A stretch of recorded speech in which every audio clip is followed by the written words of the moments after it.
guys, and welcome to Bridging Universes. Today, we will get into switching from living in 9 to 5, comfortable life in Europe, to throwing all away your stuff, selling it, and moving across the globe, which is something that both Jack and me, Nadine, your hosts of today, did.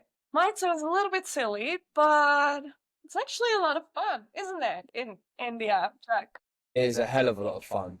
For you that don't know, I'm now currently in India. The last time you heard me speak, I was in the UK. We've swapped roles, and it's very fitting for what we're going to talk about today, because today I believe we are going to talk about one of the subjects of like kind of why we made the podcast, and that is from like going from 9 to 5 to hippie as fuck, right? Can you define hippie for me, please? We've done this. We've gone over this, what hippie is. But yeah, the hippie for me is about being in love with life, in love with nature, and seeing the world from a different lens than what the 9 to 5 lens can give you. And it's very, very fitting that I'm not sure you'll find a hippie. Maybe that's wrong. You might find a hippie working a 9 to 5 job, right? I think you will. I think you You'll will. be surprised. Yeah, definitely. But I think a lot of people won't fit into that narrative. Personally, I feel like that. Because I feel like it's more about freedom, it's more about moving around the planet, doing what you want, being more free, having less structure. And I guess that's something we'll talk about today. I would love to start with just like the differences. Personally, last episode we did, I was still in Thailand. And now, for those of you who don't know, I returned back to the Netherlands. I can make it even more interesting. I moved back in with my parents for the first time since 8 years. And imagine my parents live in like a village with less than 1,000 people. The closest bus station, you have to cycle for 20 minutes. And the last time I lived here was when I was going to middle school. As soon as I turned 18, I was like, I'm off, and I moved to Rotterdam. So after Rotterdam came moving to Asia and traveling around there for almost 2 years. And now I'm here. So that was a kind of a change. But I have to say, it's so lovely actually to be back here for a little bit and to kind of integrate and realize, oh, I've learned all of these things and now I'm back to where I grew up and I can put all of the pieces of the puzzle together. But at the same time, holy shit, what a difference is. You don't realize how much your view on the world changes No, unless you're back in it. it's crazy. And the difference is actually mental. Like going from the life we've have, or the life we've had for the last couple of years, I know that you've had, to going back to like the world that you're in now and the place that you're in now, the shifts must be so huge. I went through it recently. I know how difficult it can be. And like it takes time for your body to adjust, right? Like it actually takes time for your body to like be like, okay, like we're not walking around with no shoes on anymore, like we have to wear shoes. And I like, had blisters for like 2 weeks because I was only used to wearing flip-flops and all of a Yeah. sudden I was wearing sneakers and I was just constantly with full of blisters and I was like, what's going on? I know. And your That's feet hurt right. as well. My feet really started to hurt after like a week of wearing shoes. I was like, wait, this is what it feels like to wear shoes again. Like, just roaming around in like next to nothing. And the thing is like one of the biggest things for me was going home was like, wait, I can't walk around with like a no t-shirt on, and I can't, it's just not warm enough. Like, for one, it's not warm enough. It's like, it was just such a shock going back, especially before Christmas. It was like cold, and I was like, oh my God, and the differences in lifestyle was just like complete polar opposites.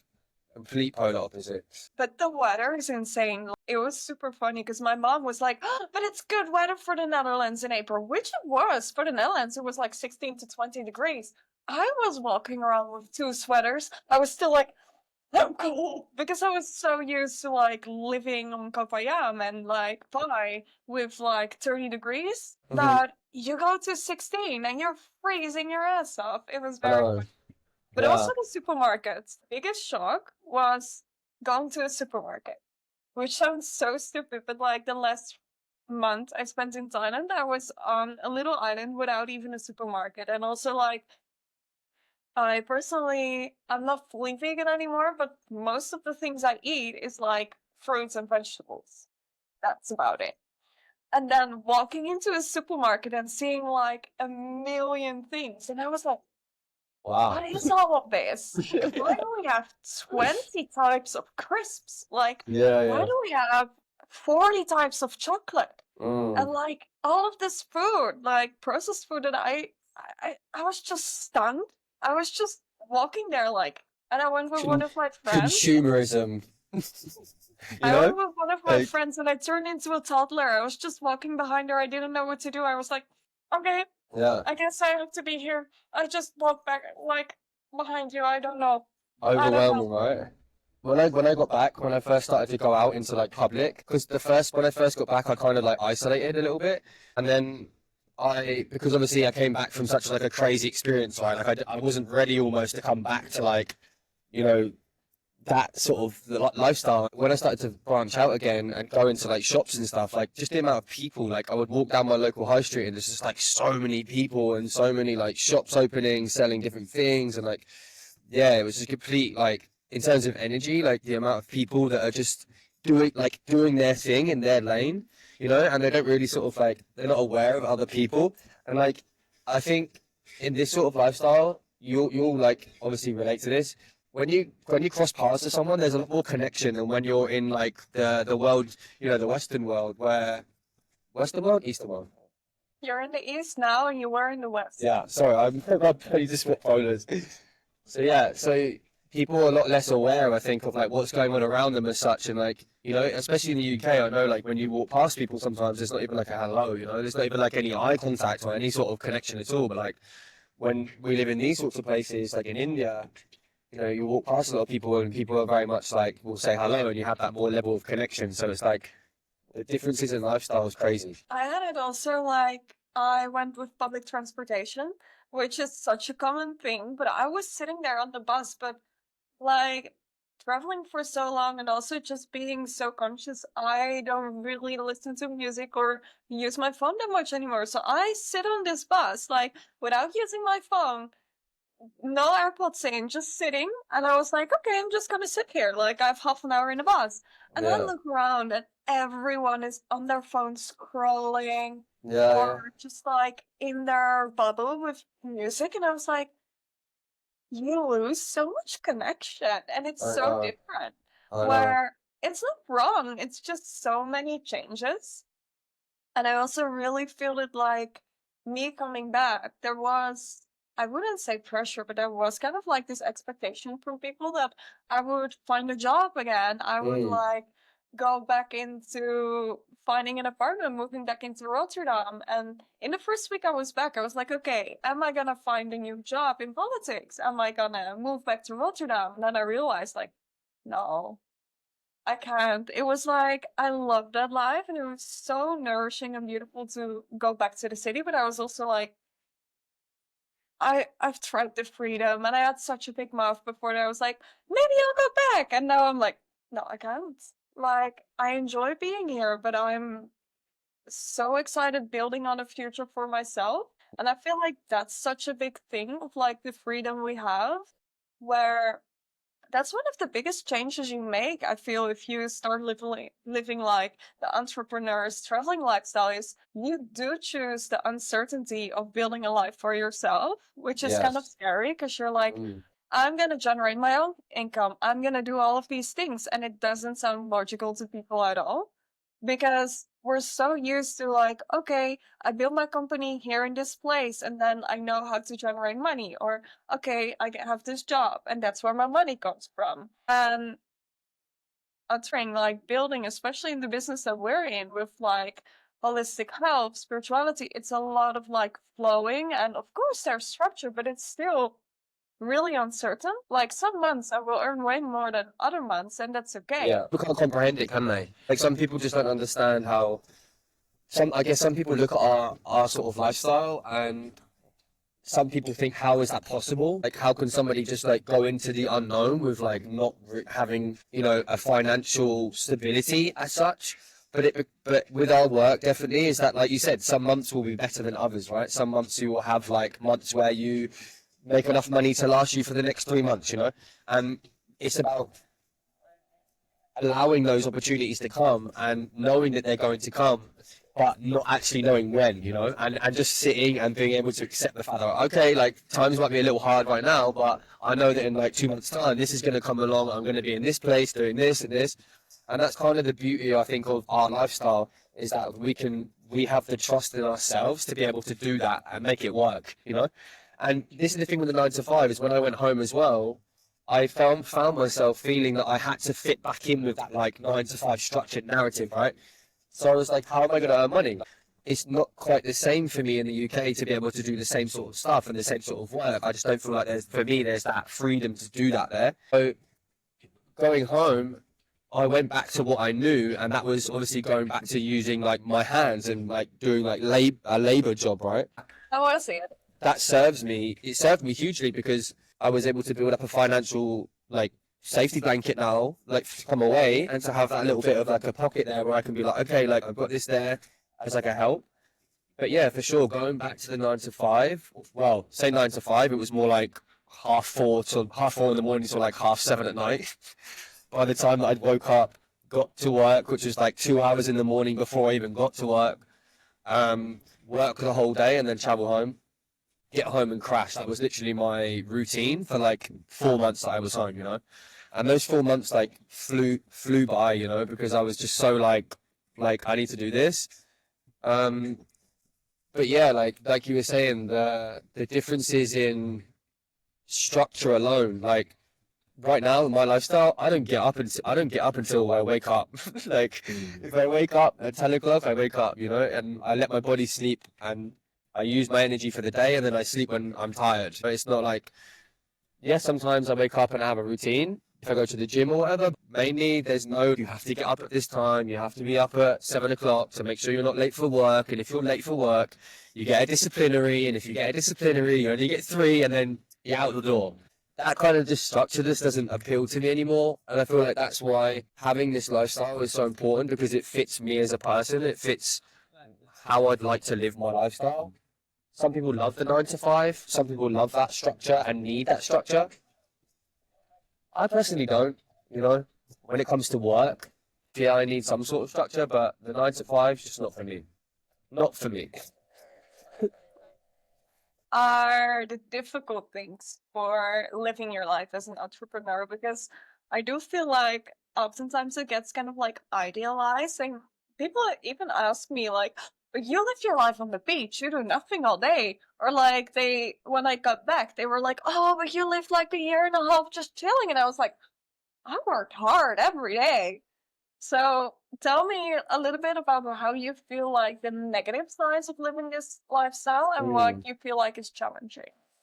This is the thing, right? Is like I would have never thought that like 2 years ago when I set out on this journey that this would ever be possible. You know, like I'd never been away from home for more than like 2 weeks, like on holiday, um, having to sort out places to live, having to sort out SIM cards, having to sort out your banking, your finances, your visa options.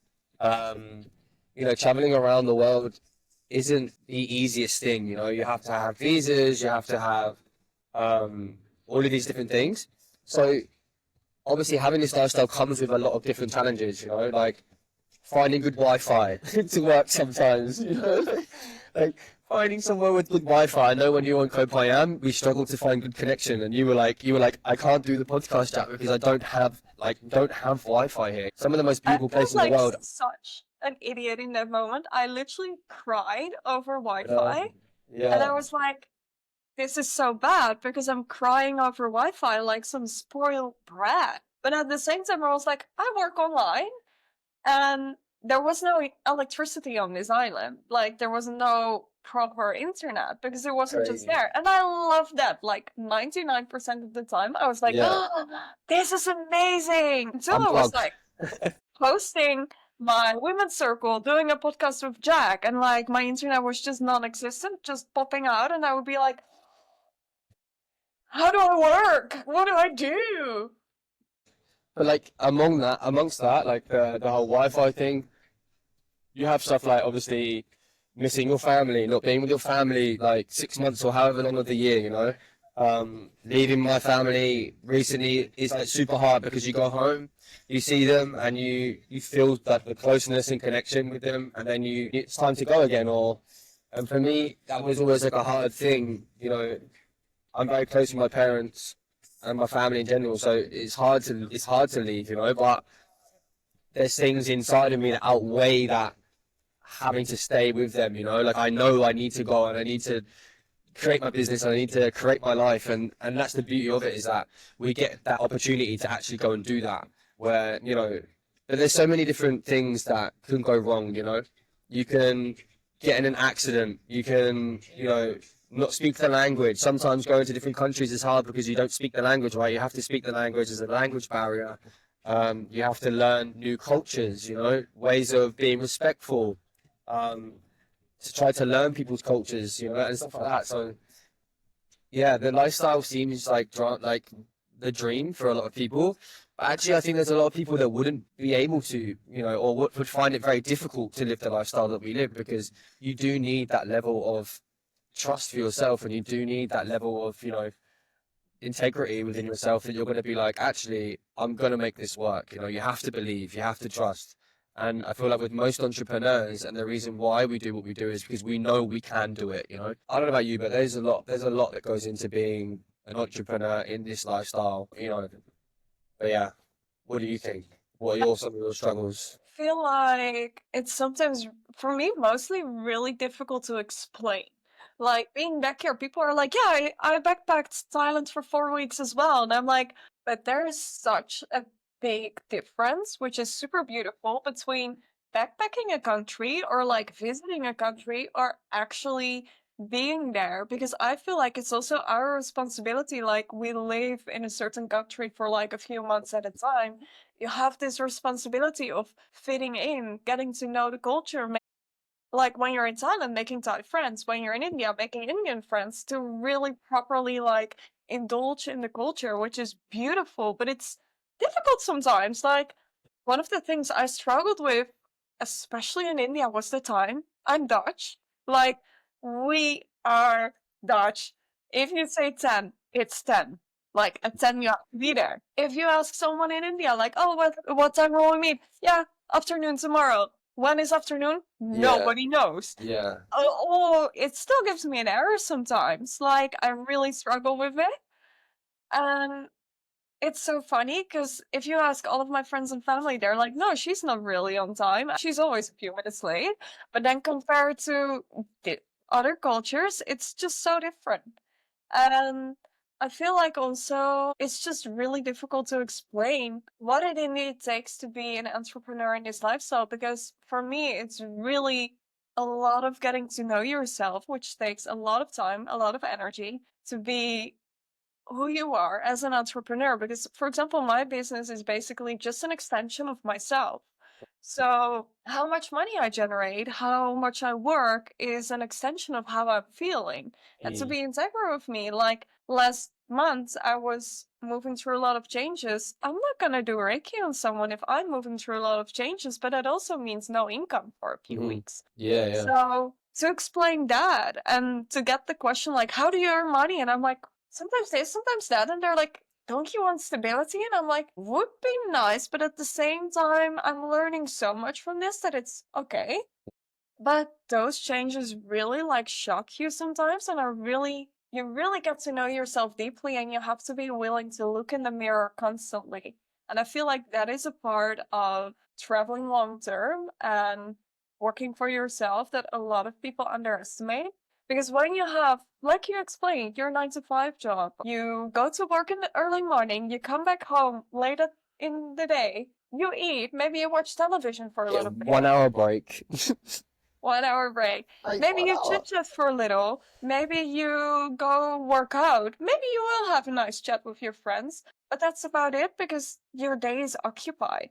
And if you live a life like we do, there's so much self reflection and there's so much like working on yourself, getting to know yourself, which sounds a bit silly. And I'm not complaining about it at all, but it does take a lot of energy. So then when I get to like, yeah, but you lived on a beach the whole time, you just drank coconuts. And I'm like, well, I actually hosted this event, which meant that I hold a space for like 25 people, which meant that I had to like allow all these energies to be there. And afterwards, I had to decompress, which is the most beautiful. And I'm so, so grateful for those types of jobs. But it does take a lot of integrity, a lot of sitting with yourself, because you cannot do that job if you're, for example, if you're moving through a heartbreak, you cannot sit with someone and be neutral if they are going to talk about their heartbreak. So there's a lot of work that goes into being in balance yourself. And that is something that oftentimes gets overlooked if you just live in this cycle of like work and this and that, because you simply don't have the time. No, you're right. It's about managing energy too. Because it's like being an entrepreneur, it's like your own battery, right? And you're like, if you use it all, you can't earn money. So like sometimes you have to be like, right, I need to, maybe it's that I don't go and socialize this week because I need to focus on work, or I have to save some of my socializer battery so that I can use it in other avenues because you're completely self-sufficient, you know, you're not relying on other people to provide you with that like support, or it very much comes from yourself as well. But I feel like for me, like one of the things about the 9 to 5 to hippie, shall we say, it's more. I like the word entrepreneur more because in my mind, I worked for so many years using all of my energy to line someone else's pockets. Right, I'm gonna say it like to line someone else's pockets in a way that they say that you'll never get rich working for somebody else, you know? You'll never be like really financially stable if you're working for somebody else, you know? Like if I was to say to you, Nadine, how much money would you need or how much money would you like to earn per year to be financially comfortable? I'm going to throw a question out there to you. It's off the cuff, but I want you to give me that, like, your genuine honest answer on top of your head. Like, what do you need? Like, for you, what do you want each month or year per month? What's your dream, like, financial income? If it would be just for me living in Asia, I would be super, super happy with just like 2,000 euros. However, I do have a lot of big dreams. Like, I really would love to open up my own NGO. I would love to give, like, for example, use the situation in Gaza. I would love to be able to just like find someone there, give them 5K. So with that in the back of my mind, you need a lot of more money. Okay. So then you will look into months where you earn like, let's say 5K. Okay. So that I have the possibility to move myself around and to give back and to actually live. And actually, this is a really nice question because I've been thinking about money a lot. Because for me, money was always something bad, and I worked in human rights, so that's not really a place where you earn a lot of money, even though I was a law student. And I was always like, no, no, no, earning a lot of money is like for people who just want to be rich, and I don't really care about that, so I don't need it, I don't need it. And then at some point I realized, like, wait, but who's gonna give me the money to open up an NGO? Who will give me the money if I find someone I actually want to give money to? Like, who is going to give me the money to give to all the charities that I want to support? Nobody's going to give that to me, so I have to earn it myself. But then at the same time, there's always this question with how do you ethically earn money? Because I also, coming back to the Netherlands, I was like, oh, I'm going to host women's circles. So I looked online and there were like women hosting a women's circle or a cacao ceremony, and there's no judgment from me, but like for 88 euros. And to me, there was like, what? There is such a big difference. And then it's just so, there is just so much like thinking about money, and it's a really interesting topic as well to think about. The reason I asked you the question is because by asking the question to someone, how much money do you need financially each month? Like, there's something I'm actually trying to work on right now is like financial blocks, right? It's like money mindset, and it's a big thing for me right now. I'm trying to deal with, but the reason I asked the question is that you can always like judge someone's sort of like priorities or morals. Like, someone asked me a while ago someone asked me the same question, how much money do you need each month? And I was like, you know, maybe like 5, maybe 10,000. And I'm like, fuck that. Like, I want 25, like 50,000 a month. Like, I want, you know, like, and this is the thing because And the thing from my mind is like, working for somebody else, that's never going to be possible. Like, it's very rarely possible you're going to be able to earn that money. By using your own skills, by using your own talents and what you're good at, you can earn that money as an entrepreneur. You can earn that money and create that money in your life, right? So for me, that, like, again, the 9 to 5 for me was very like, I can't do that. And I can't be my own boss. I can't, how am I going to, like, you know, even if you have your own company in some ways, you know, you can run it in certain ways, but you still have to go within the structure, you know. Like, if you work for yourself and you are your business, which we are, like, you can run it how the fuck you want to run it. You can run it, you know, in whichever way you want. And I love that freedom. And I think that's the reason why this sort of lifestyle appealed to me so much more, because I don't like working for anybody else.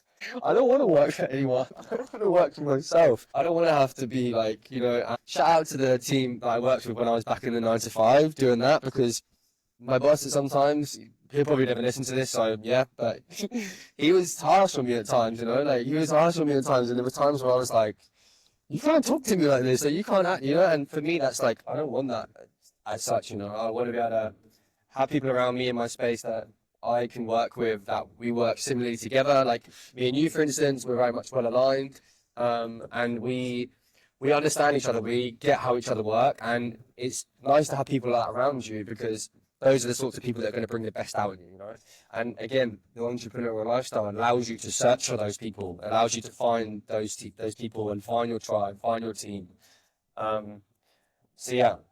I actually think I really underestimated how much of an entrepreneur I really was until I came back to the Netherlands. It's like my dad is an entrepreneur, so I grew up with a dad working for himself. And I always worked a job when I was back in the Netherlands. And I applied for a lot of human rights jobs and I was like, this is what I want to do. But then I realized like a lot of it is not aligned with me. And I came back here and I did have some savings and I was like, okay, what do I do? Do I find a job again? Or do I actually bet on myself? And then after a week, I decided, okay, you know what? I'm leaving the company I'm in. I'm creating a new company. I signed like a book deal. So I invested in myself. So like all of my savings were gone. And that really put me on the spot. And on top of that, I visited my old job. So I had like all the opportunities to be like, hey, actually, can you guys take me back for a while? And I sat there and I was really like, it was 50-50 whether I was going to ask it or not. And just sitting there observing them. And I loved them. I enjoyed being there again. But I was like, I can't. I have to do it myself. And I have like everything lined up for me. And maybe right now it is smarter to do it. But at the same time, I'm living again with my parents. I have all the opportunities. I'm just going for it. And that really opened my eyes where I was like, I am as stubborn as my parents always told me I am. We're actually gonna do this. Yeah. What else should we talk about, Nadine? We actually really completely went off topic and we talked about other things. We're going to go into a little section here where both me and Nadine are going to share a very funny experience that both happened to us whilst travelling. And it's an experience that would never fucking happen if I had never left the UK and gone travelling, right? So, do you want me to go first? Go on. This is like one of many. I have a few crazy stories, right? But we're going to call this one Lost in a Cambodian Jungle. For some of you that don't know, I once got lost in the heart of a Cambodian jungle. So basically, right, what happened is I went to stay on this island called Kota Kiev in the south of Cambodia. So I decided to go to a small island which has like hardly any people on it. It's like a really remote island. It used to be an old army base. And on this island, there's no hotels, there's no resorts. It's literally like tents on the beach, right? So you have to get a boat to get there. So I got a boat to get there. I was going to spend 3 days there, just living, no phone, completely unplugged from everything, campfire, no electricity, right? So I spent the first night there. The second day, I was like, right, I'm going to go for like a stroll, and I'm going to walk around the island, because the island's only like a few kilometers, right? It's not that big. So I was like, I can walk around the whole perimeter of it and then come back, and like I get to see the whole island, whatever. So I set out in the morning with like a backpack, a bottle, like some water, like some sunscreen, and a bit of food. And I set off for the day. So I walked around most of the island, At some points, the kind of the track got a bit hairy, so I had to like jump in the water and walk around bits, and I got to see like some people living in the old fishing village on the other side of the island, which was really cool. But then what happened is I came to sort of like the back end of the island, and where I was walking, basically this island has no like trails or signposts or anything, right? It's just like jungle and a few tracks here and there. So I got round to this part of the island, and all of the rocks, basically you couldn't carry on walking around. So I was like, okay, I'll just head over the top. Like the beach I'm staying on is the other side of this like rock face, right? So it's like if I just climb up it, go through the jungle a little bit, and I'll be on the other side of the beach. Like it can't be that far, right? It can only be like 200 meters. It's not far. So I was like, okay, cool. So I climbed up this rock face. I'm going to tell you the story. Okay. So I'm just listening like, no. I climbed up this rock face, and I was like looking down, and I was like, okay, I just climbed up here with no climbing gear. I was like, that's kind of crazy anyway. Got to the top. And as I got to the top, I looked down and can't really see the beach, right? I'm like, okay, so it must be this way. Like I know the direction I need to head. So let me just kind of head towards that and see what happens. So I'm walking for like 5-10 minutes, and I'm like, wait a minute, like this is getting really thick. Like this is really thick jungle now. Like it's not like little twigs and stuff. Like this is like fully dense jungle. At this point, it's really hot. Like it's 5 o'clock, around 4 or 5 o'clock. I'm sweating like in the jungle, and the more I'm walking, the more I'm like, okay, wait a minute, which way did I come from? Within about 10 minutes, I was going in a direction, and I realized, oh shit, like I'm actually kind of lost here. Like I don't really know where I am.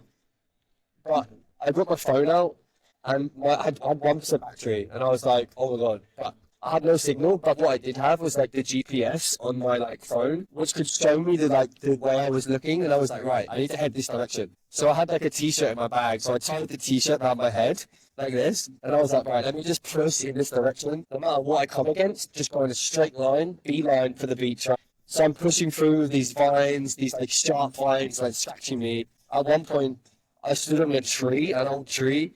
My foot went through the tree. I looked down and I was like, oh my god. My whole leg was covered in like red ants. I was like, this is crazy. I was like, I need to just keep going. So I'm pushing through this jungle with like a twig and another branch, like trying to hit trees. I'm sweating, I'm cut to pieces, and I fall over. At one point I fall over and I fall onto my back, and I'm literally laid in the middle of the jungle looking up through the canopy, and I'm like, what is going on? Calm down. I'm like, Jack, just calm down. Try to just breathe.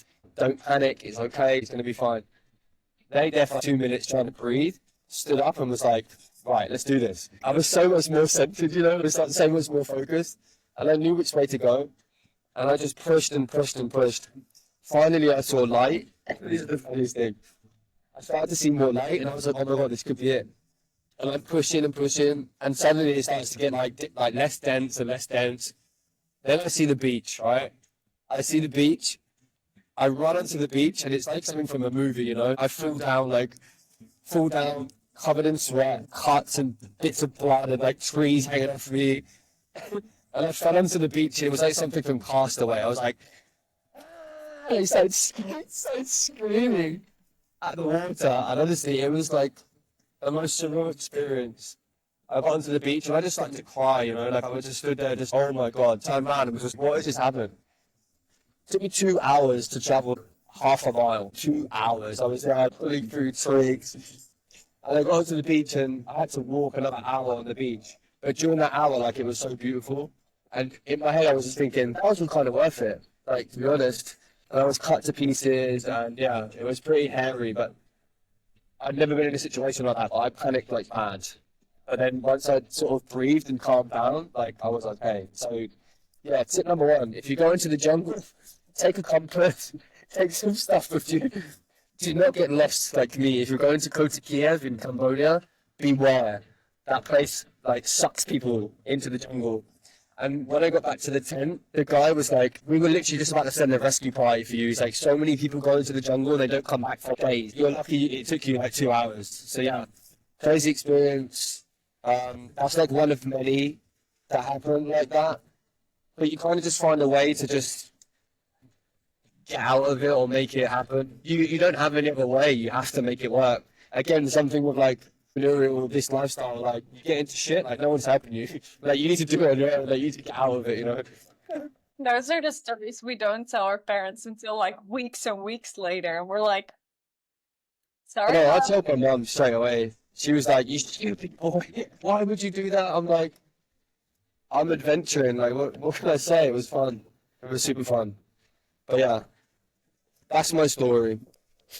You just became Rambo in like the jungle and you Literally, marched through. I was Rambo. I had like something tied around my head.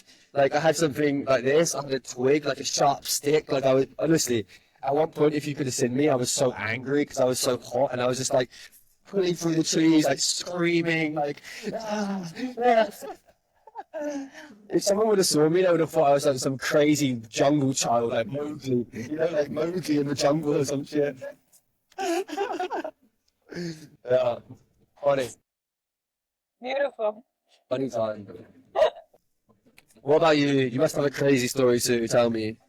I'm thinking which way do I want to go? I'll stay on the nature topic.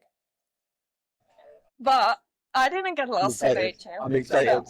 I haven't heard this probably, so yeah, you're all hearing this the same as I'm hearing this for the first time. So okay. It was me versus like 20 monkeys. Wait for it. It's actually. Mowgli, you were saying about Mowgli, yeah, go. But I attracted them. Apparently, I'm very attracted to monkeys. In that You are. So, for those who don't know this, I'm a sucker for a good sunrise. Like, if you tell me, Yeah. let's wake up at 2 for sunrise, Oh, I'm down. that's me all over. Love it. And I was living on Kapangan, and I told one of my friends, you know what? She asked me, like, can you do a little sunrise ceremony for me where you pull cards and we do hape and like, which is sacred tobacco. Yeah. And it's a beautiful plant medicine. So I was like, yeah, of course, let's do it. Let's drive to the other side of the island. So we went to a viewpoint. And note this, up until this point, I did not see any monkeys on whole Kapangan. Like, I hadn't seen any monkeys. So I wasn't aware that, of course, I knew in Thailand there are monkeys, but I wasn't really living with them. So I get to this point and it's like 5:30 in the morning.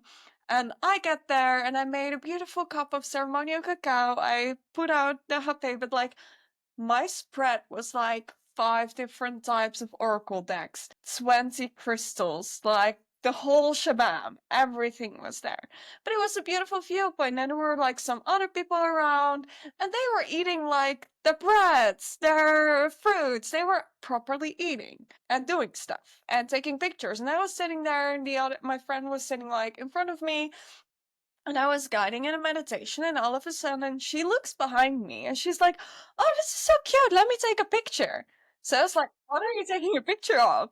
And she was like, there's a monkey. So I look back and I'm like, it's actually pretty cute. There's a monkey. So I look back. She takes a picture of me with a monkey while sitting there with all of my stuff spread out. And I was like, hee hee, yay, nice, one monkey. I look up. There are 20 monkeys all coming towards me and this girl. Like, we're sitting there and all of my stuff is spread out, and I was like, No way. oh, they're gonna steal my crystals, they're gonna steal my oracle cards, they're gonna steal all my stuff. And they came just to us, and there were literally other people like 5 meters away, eating their breads, eating their bananas. Monkeys didn't give a shit. They didn't look at the other people, they just looked at me, and like, all of them, all of a sudden, were just walking towards me, like wanting to steal my stuff, and I was panicking, properly panicking. So I like start throwing all of my stuff in my bag, and my friend is laughing. She's like, "What the fuck is going on?" And all of these people around us are like, "Yeah, watch out! There's another one! Yeah, there's another one!" Eating their fucking bananas, yelling at us that they're monkeys, and I was sitting there like. And I, thank God, had my dried mango fruit. So I was like, okay, I'll just give them mango to occupy them. And I was like, okay, here, you have a mango, you have a mango. And then putting all of my stuff, like, in my bag. And it was so chaotic. And these monkeys, there were like 20 monkeys, only coming to me. And the rest of the people were just chilling and looking at me getting attacked by monkeys. I was like, this is unfair. I do not want all the monkeys to steal my crystals. Like, why do you want only my crystals? Get the banana from the man there with the camera. No. No. Oh. And then I actually moved. I looked at my friend and was like, I will do the ceremony for you, but not around this area. We're gonna move to a beach. Yeah. No way, I'm getting my stuff out. The monkey whisperer. That's crazy. Like, what was going through your mind when they were like coming towards you? Were you like, I was like, don't steal my stuff. yeah, Generally, like, you can yeah, have all my food, you can have all of that, but yeah, not my cards. And I was literally like 5 decks of cards, all different, just smashed together in the bag. And I was like, no, no, no. And they came closer, and then everywhere I would look, there was a different monkey. So it was like, that there is was one there, crazy. there. And I was like, and at the same time, my brain was like, why are you coming to me? There are people Mm, with food, go to them. At mm. some point, I even told the monks, I was like, go there. And they were like, there. You know what? I haven't had that. I haven't had any experiences with monkeys like that. I had one again in Cambodia actually. I was going up towards my like room, and I'd had like a few too many like cacaos maybe.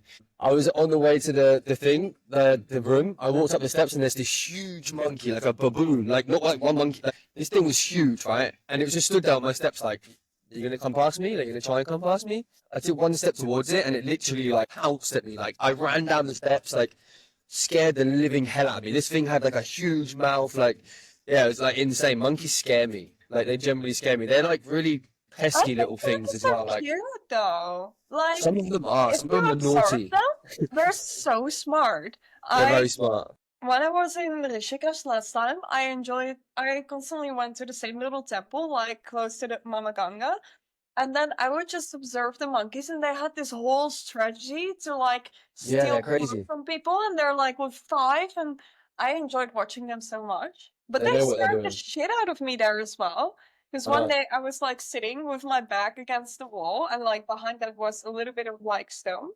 And I was just looking at the river, having a FaceTime actually with one of my friends. No, it was a normal call. She didn't see me. So I was just chatting, but I have my AirPods in, right? So I don't really hear what's going on. All of a sudden, there are two monkeys fighting, but I didn't hear them yet. And both of them, they just think I'm a rock. So they jump on my head, but properly, like Yeah, a they're monkey crazy. stepping on my head and just running through. But I was just not expecting anything. All of a sudden, a monkey stands on your head and runs away, and then the second monkey on my head. I don't think I've screamed this hard in so long. I was like, what? Keep madness. Do you know what? The place I just moved into, I found a new place in Goa, and the woman was like, "Yeah, you can't leave stuff outside because sometimes monkeys come." I was like, "Huh?" She's like, "Yeah, sometimes the monkeys come and take your stuff." I'm like, "What? So I can't leave stuff outside?" She's like, "No, no, no, no, no, monkeys come." I'm like, "Okay, like, that's a whole new thing to have to worry about. Like, you don't have to." In the UK, I definitely don't have to worry about a monkey like taking my shit, you know. But that's kind of the This thing. the cutest monkey story though on Kopayam. That's my last Yeah. monkey story. But I was on Kopayam. There's this video. I think I've shared it with you.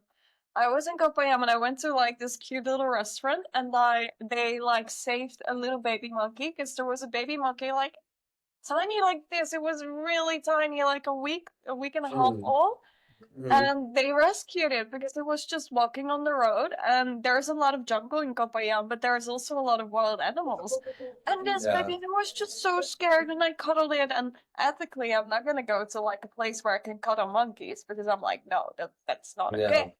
And then all of a sudden, I was sitting there in a restaurant cuddling a baby monkey, and was like so scared. And then I was like, no, I no, remember no. seeing the photo. I It remember was seeing the so photos. cute. Yeah, that's the other thing with wildlife, right? Is like I love when you travel, and this is one of the beautiful things. Like, I've seen so many animals and so many different insects and bugs and like different things that I never saw or never even knew existed living in the UK. So it's like another thing about traveling and this kind of lifestyle is you get to see brand new things and new experiences like all the time, which is like super rewarding and rich, you know?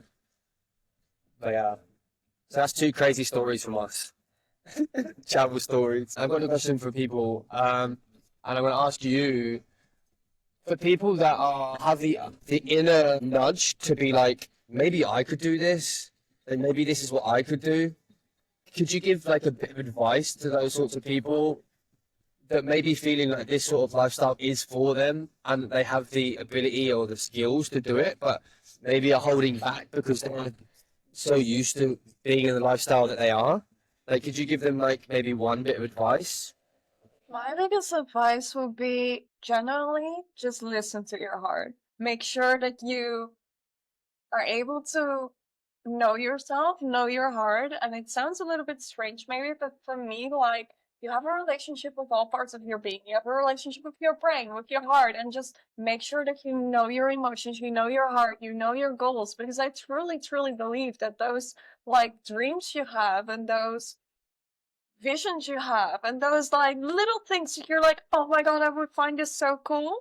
They're planted there for a reason, and you have Yes. all the capabilities to do it. However, to be able to manage that with integrity, to manage that with like the way that it's supposed to be, it's really being able to listen to your heart, to trust your heart, but also to be Yes. completely raw and alive and be willing to be completely messy. Because you see us in these podcasts having a little laugh and like enjoying our life, telling nice stories and explaining stuff that we've learned. But don't forget that we've learned this the messy, hard, stupid way. Like, I can tell you at least 5 times I've called Jack crying, like, Jack, everything went wrong. And then, like, 10 minutes later, I was probably laughing. But Yeah. those moments are gonna be there, and you have to be able to accept them and be like, okay, I can feel miserable, but it's not the end of the road. It's gonna be another moment tomorrow. Because for every win, there will be a moment where you're just completely lost. And if you're completely lost, the only way out, in my personal opinion, is listening to your heart. But you have to be able to allow yourself to get lost, learn what your heart is telling you, and follow that through. And that you can do it. I believe that everyone can do it. It's just a little bit tougher for one person than the other. And you have to be 100%. willing to give up the security you have, to give up like the security of having a house you bought, to give up the security of having someone who pays you a salary, to give up the security you have with always having the same friends and family around you. Because you will find beautiful new friends, and having them through a phone is super valuable, but there will be a shit ton of moments where it's just you. And then you have to be able to trust yourself and to listen to yourself to get through. Because if you don't want to do that journey with you, it's gonna be rough and impossible. Yeah, exactly. That's beautiful. I like the way that you say that and the way that you know, it's about, like you said, the trusting, you know. I feel like for anybody that's sat there thinking, I could do this, you know, and you have this like, you have this knowing in you that's like these little moments where you're inspired or you feel like you see yourself doing it. If you're having dreams about it, if you're having daydreams about it, if you're seeing these little signs, you know, it's the universe telling you like this could be for you. Let's go try it. Let's have a go. You know, and if the thing is, I feel like if you're sat there and you know, for me, this is one of the things, right? I could have sat in that comfortable, structured, you know, 9 to 5, doing what I was doing, by being an electrician. I have my own company, blah blah blah, and things would have been very structured, and I would have known what's like kind of coming, right? But like the beauty of not knowing and the beauty of falling flat on your face and the feeling of, you know, fucking up, and that is where you're going to grow, and that is where you're going to learn the most about yourself and about what you need in your life to live a happy and fulfilling life, you know. So just like Nadine said, listen to yourself, you know, listen to your truth, listen to your wisdom, and anybody can do what we do. Anybody. Jack, I feel like it's time for me to put you on the spot instead of the other way around. Go So, for it. if there's someone listening and they're like, oh, maybe I have those dreams in my heart, give them one practical, like, practice to do or exercise to discover what is this dream, how do I work with it? Okay. What I would love for you to try, okay, is to take half an hour of your time, sit. For people that haven't meditated, for people that have, this could be for you, a really good one for you. For people that haven't, there's 2 ways of doing this, okay? The first one is you're going to meditate for 10 to 15 minutes, right? And I want you to fully focus on what your dream life would look like, okay?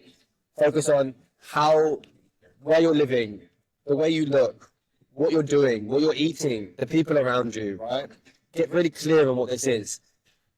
In meditation, then once you're done with that, take your pen, paper, write it down, right? Write down everything that you just thought about, right? Write it all down, because ultimately that is all of the stuff that you could pull into your life. It's all the stuff that is possible, right? Anything's possible. For people that don't meditate, just grab a book, grab a pen and paper, write down what your dream life looks like, okay? And sit there and think to yourself, how close am I to this dream life? How likely is this going to happen if I carry on doing what I'm doing, right? Can I make this happen? Or does it require me to go and do something else and to make this stuff happen, you know? Because I did this like 2-3 years ago, and I was like in a reality where I was like, I can't do this.